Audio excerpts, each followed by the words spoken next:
It's time for the panda moment. How many can we get on the mat? I see 3. Hayden thought pandas go to church. Hayden learned that pandas go to church, so his panda came to church too. We've got 3 pandas on the mat. Perfect. So next week I expect all of you to dress like a panda. Okay, maybe not. No? No. Maya could probably do that, I'm sure. There's a fair number of black and white on your feet, so we'll count that as panda tribute in its own right. So, big question time.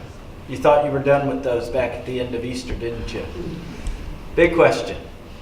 How do you know Jesus is telling the truth?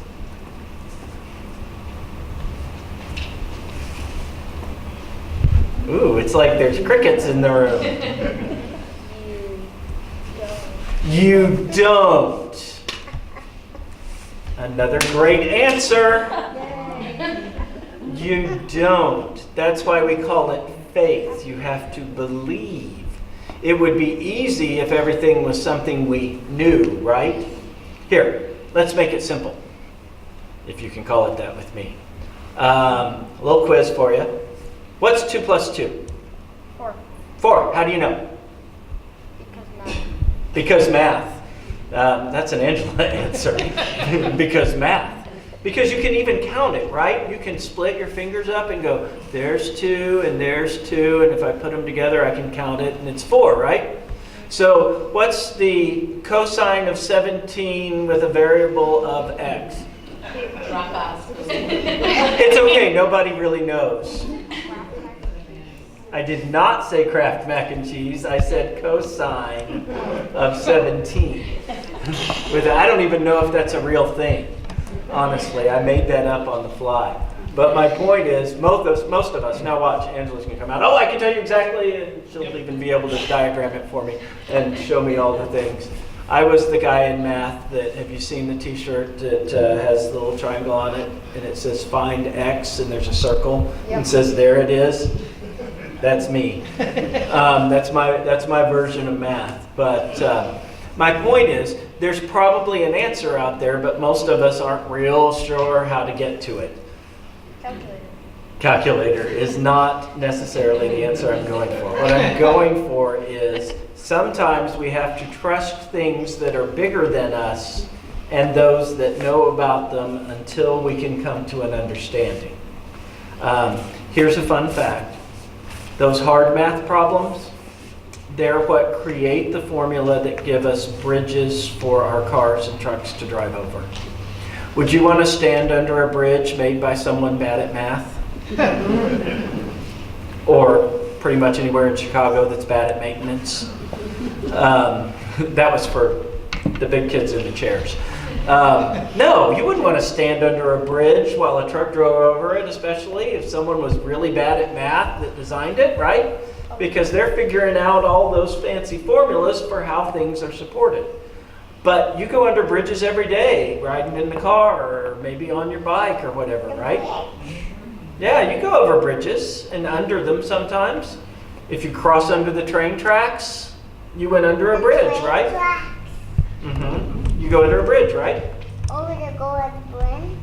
You're right.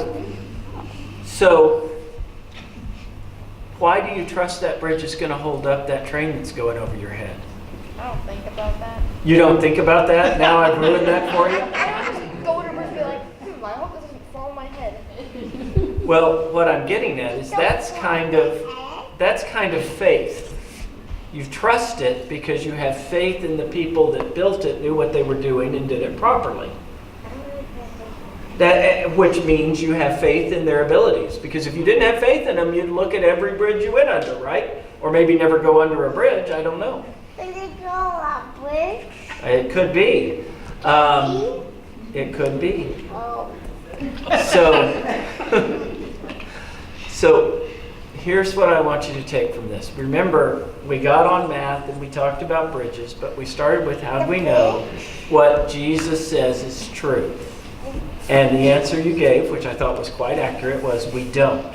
But we have to trust that God knew and knows what God is doing and believe what we have been given until we know for sure. Some random person's pretending to be Jesus. I would fully believe them. Yeah, I think if a random person walked up to me and declared they were Jesus, I would have trouble believing them. I'd say, we're going to have to see a little fruit here. We're going to have to see a little... I'm going to have to see a little proof of this. Doubting Thomas. Yeah, that's me. Doubting Thomas all the way. You got me. But over time, if they're right, once again, God has sent Jesus in a way that we did not predict or understand. So, faith is believing things you can't necessarily prove and trusting that what Jesus says is true. That was the point for today. Let's pray. Dear God, Dear God, thank you thank you for the gift of Jesus for the gift of Jesus and for and for the gift of faith. the gift of faith. Help me Help me to have faith to have faith in you in you and the teachings of Jesus. and the teachings of Jesus. Amen. Amen. Okay. Looks like everybody's out.